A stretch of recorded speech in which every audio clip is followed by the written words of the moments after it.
Welcome to Aliyah and Chill, the only podcast that makes immigrating to Israel sound like a dating app, where every swipe right requires notarized documents.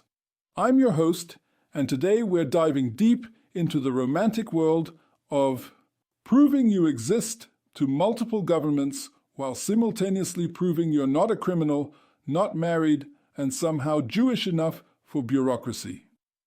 Oh yeah. Nothing says new life adventure quite like spending 8 months trying to convince the Israeli government that you're a real person who won't blow anything up and definitely isn't secretly married to 17 different people across 12 countries. So here's what happened. I decided to make Aliyah, that's immigrating to Israel for those just tuning in, and I thought, how hard could it be?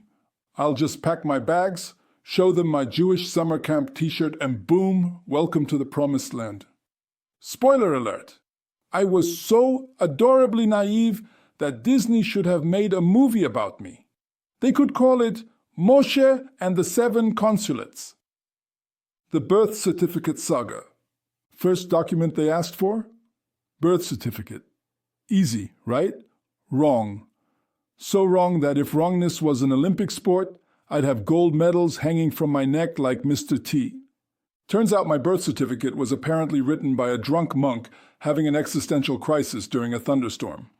The Israeli consulate looked at it like I'd handed them a napkin with my birth details written in crayon by a toddler who'd just discovered finger painting. The consular officer, let's call him David because he had that I've seen things man look, squints at my document and goes, Is this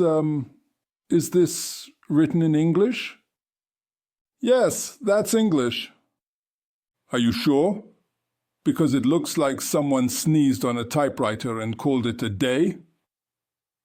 So I trudged back to the county office where I was born. The clerk, definitely a Brenda, wearing a sweater that screamed, I gave up in 1987, peers at me over glasses held together with what appeared to be prayer and electrical tape. Honey, she says, we switched computer systems 7 times since you were born. Your birth certificate is probably buried somewhere with Jimmy Hoffa, Amelia Earhart, and my will to live. 3 weeks later, after filling out forms that required more documentation than buying nuclear weapons, I get a new birth certificate. It's beautiful. It's official. It's completely, utterly, spectacularly wrong. According to this masterpiece of government efficiency, I was born to Sarah Johnson and father unknown. Unknown father, I called my dad immediately. Dad, I have good news and bad news. The good news is I finally got my birth certificate. The bad news is, according to the state of California, you don't exist. Well, he says, that explains why I got a letter saying my social security number belongs to a golden retriever named Biscuit. But wait, there's more. They want a letter from a rabbi confirming I'm Jewish. Not just any letter. A specific letter, written in a specific format, signed in blue ink on the 3rd Tuesday of a month that ends in Y. I call my childhood synagogue. The secretary answers, Temple Beth Shalom, this is Gladys. May the Lord help you because I probably can't. Hi Gladys, I need a letter from Rabbi Goldman saying I'm Jewish for my Aliyah application. Oh, honey, Rabbi Goldman retired in 2018, then he died in 2019. Then we found out he wasn't actually a rabbi. He was a very enthusiastic accountant with a beard. What? Apparently, Rabbi Goldman had been faking it for 30 years. He'd been performing bar mitzvahs with a prayer book he bought on Amazon and a yarmulke from a costume shop. But don't worry, Gladys continues, we have a new rabbi, Rabbi Jennifer. She's lovely, very spiritual. She communes with nature. I meet Rabbi Jennifer. She's basically a yoga instructor who discovered Judaism through a vision quest in Sedona. She greets me by burning sage and asking what my astrological sign is. I need a letter confirming I'm Jewish, I explain. Oh, beautiful soul, she says, Jewishness isn't about letters. It's about the cosmic energy flowing through your chakras and connecting you to the divine essence of bagels. That's very profound, but I literally just need you to write that I'm Jewish. She sits down to write the letter. It takes her 2 hours. I'm watching her carefully craft each sentence like she's writing the Dead Sea Scrolls. Part 2. Electric Boogaloo. Finally, she hands me this letter. It's written on hemp paper in purple ink and starts with, "To whom it may concern in the material plane of existence." The letter doesn't just confirm I'm Jewish, it confirms I'm Jewish in this lifetime and the 7 previous incarnations where he was probably a really nice sheep. The Israeli consulate reads this letter and the officer just stares at me for a full minute. "Your rabbi thinks you were a sheep, apparently a very spiritual sheep. We'll accept this." Criminal background checks from every country I've ever visited, not just lived in, visited. That 2-hour layover in Frankfurt? Criminal check. That day trip to Vancouver? Criminal check. That time I accidentally crossed into Mexico because I made a wrong turn at Tijuana? You betcha that's a criminal check. I'm sitting at my computer at 2 a.m., creating a spreadsheet of every country I've been to. It looks like the travel diary of someone with severe commitment issues or a really impressive drug problem. The FBI background check was easy enough. 3 months and $47 later, I get an official document stating, Moshe has no criminal record, but did receive a parking ticket in 2016 for aggressive parallel parking. But then I need one from Canada. I call the Royal Canadian Mounted Police. "Hello, RCMP, this is Officer Dave, eh? Hi, I need a criminal background check for immigration purposes." "Oh, sure, no problem. Just need to confirm. You're not currently a moose, are you?" What? "Sorry, that's a new question they made us ask. Apparently there was an incident. The German background check required me to appear in person at the German consulate. In person. For a 6-hour layover from 5 years ago. I show up and the German official, who looked like he was personally offended by my existence, reviews my case. "You were in Frankfurt for 6 hours?" "Yes. Just a layover." "And what did you do during these 6 hours?" I bought a pretzel and took a nap." "What kind of pretzel?" A normal pretzel." "Nein, there is no such thing as a normal pretzel. Was it salted, unsalted, mit mustard? This is important information." 20 minutes later, after a detailed interrogation about my pretzel choices that would have made the Gestapo proud, he stamps my background check. "You are cleared, but next time try the mustard, it is superior." But the real adventure was getting a background check from Italy. Apparently, during my college semester abroad, I'd been registered as living in Florence for 4 months. The Italian government needed to confirm I hadn't committed any Renaissance-era crimes. I call the Italian consulate. The phone rings for 15 minutes. Finally, "Pronto?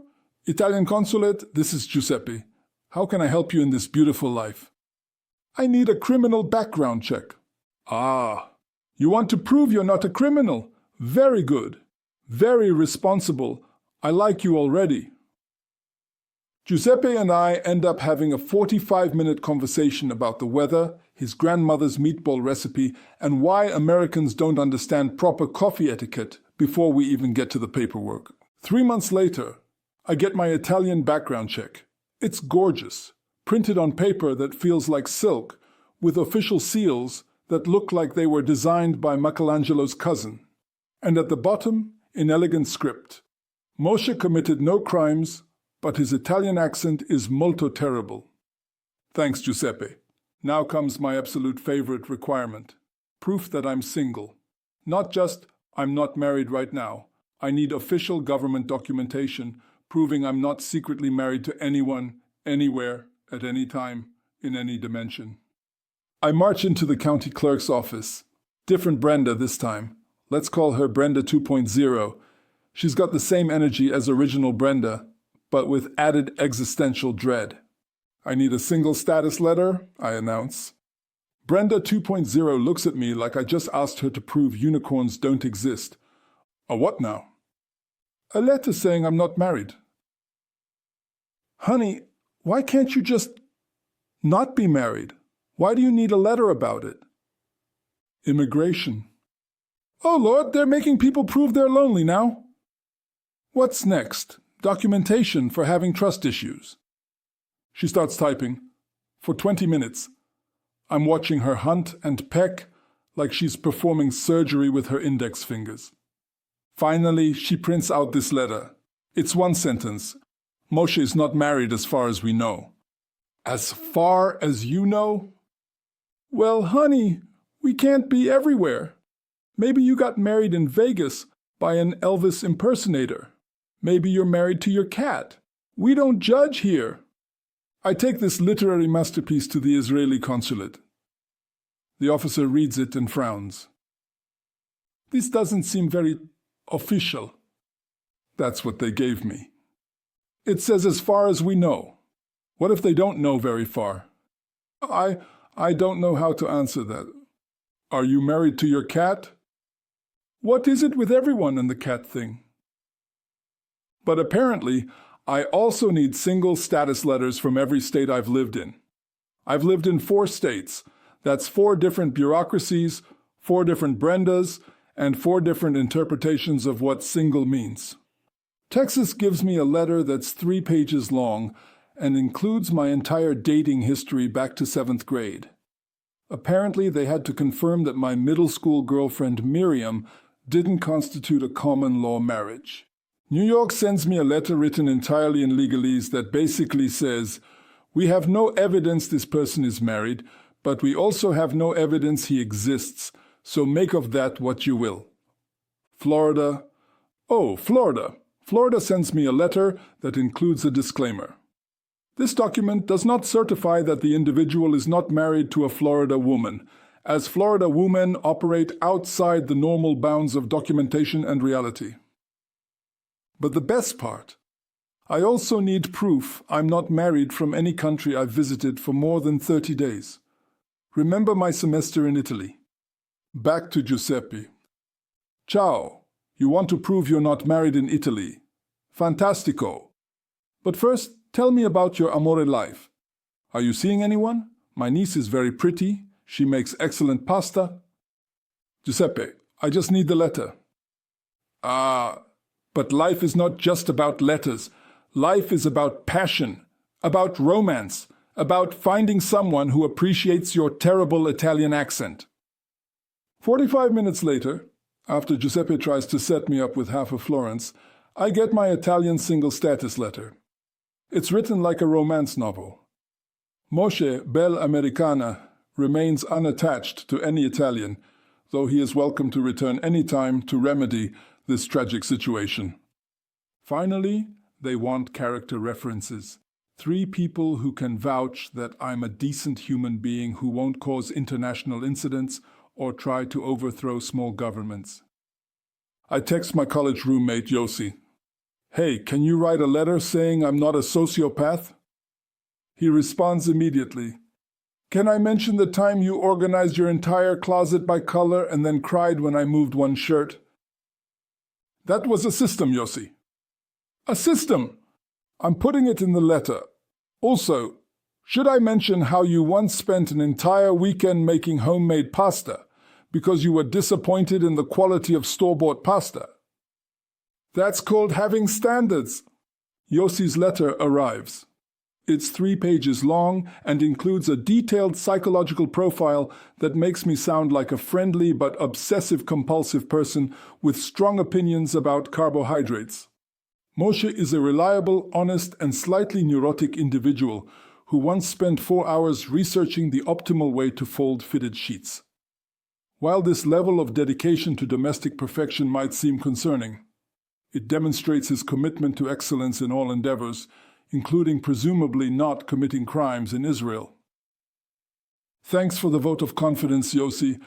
My friend Mike's letter is shorter but more concerning. Moshe, is great. He's never killed anyone as far as I know. He makes excellent cookies and always returns borrowed items, though sometimes he returns them cleaner than when he borrowed them, which is honestly a little unsettling. Would recommend for immigration purposes. 5 stars. But my favorite character reference comes from my neighbor, Mrs. Patterson. She's 87 years old and has been watching my comings and goings with the dedication of a professional surveillance expert. Her letter reads like a police report. Moshe, apartment 3B, maintains regular hours and receives an appropriate amount of mail. He does not play loud music, engage in suspicious activities, or entertain an excessive number of visitors. His garbage disposal habits are exemplary, and he always brings in his packages promptly, preventing theft and maintaining neighborhood security. In my professional opinion, as a concerned citizen and former crossing guard, he would make an acceptable immigrant. Professional opinion as a former crossing guard. Mrs. Patterson takes her civic duties very seriously. 8 months later, 8 months, I finally have all my documents. I'm carrying a binder that's thicker than the Manhattan phone book, heavier than a small child, and more organized than the Library of Congress. I walk into the Israeli consulate feeling like I'm about to present my doctoral dissertation on the subject of proving Moshe exists and isn't terrible. The consular officer, a new guy, let's call him David 2.0, flips through my documents with the speed of someone who's seen everything and trusts nothing. He gets to my birth certificate, pauses. This birth certificate is from 6 months ago. Yes, that's when I got the corrected version. But your previous birth certificate was from 2019. Yes, that one was wrong. So you were born twice? No, I was born once, but it took 2 tries to document it correctly. He stares at me like I'm a puzzle that's missing several pieces and possibly from the wrong box entirely. He continues through the stack, gets to Rabbi Jennifer's letter. Your rabbi thinks you are a sheep. In previous lives, apparently. And you're okay with this? She said I was a very spiritual sheep. I see. He gets to my Italian background check. Why did the Italian government comment on your accent? Giuseppe was very thorough. Giuseppe? Long story. Finally, after 2 hours of reviewing my life story as told through official documents, David 2.0 looks up. Moshe, in my 15 years of processing Aliyah applications, I have never seen a case quite like yours. My heart sinks. Is that bad? Well, your paperwork reads like a comedy novel. Your rabbi appears to be a former yoga instructor with interesting theories about reincarnation. And according to Florida, you might be married to a mythical being known as Florida Woman. However, everything appears to be in order. Welcome to Israel. And that's how I learned that the secret to successful Aliyah isn't having perfect paperwork. It's having paperwork so entertainingly chaotic that the consular officers give up trying to make sense of it and just approve you out of sheer exhaustion. Epilogue. Life in the Promised Land. So here I am, living in Tel Aviv, where the bureaucracy makes American government offices look like models of efficiency. Want to open a bank account? You'll need 17 forms of ID, a letter from your kindergarten teacher, and proof that you're not a time traveler. Need to register for health insurance. Better bring your birth certificate, your rabbi letter, and a note from your mother explaining why you're worthy of medical care. But you know what? The hummus really is incredible. And when you've survived 8 months of international bureaucratic warfare just to prove you exist, everything else feels like a vacation. Next week on Aliyah and Chill, we'll discuss apartment hunting in Tel Aviv, or as I like to call it, how I learned to pay $3,000 a month for a closet with delusions of grandeur and a partial view of someone else's balcony. Until then, remember, if you can survive proving you're not married to a Florida woman while convincing a German official that your pretzel choices weren't suspicious. You can survive anything. And always, always check the freezer for important documents. Grandma knew things we're only beginning to understand. This has been Aliyah and Chill. I'm Moshe, reminding you that sometimes the journey to the Promised Land involves more paperwork than Moses ever imagined. But at least we don't have to wander in the desert for 40 years, just government offices, which is basically the same thing. Stay strong, future Olim. The bureaucracy is temporary, but the trauma is forever.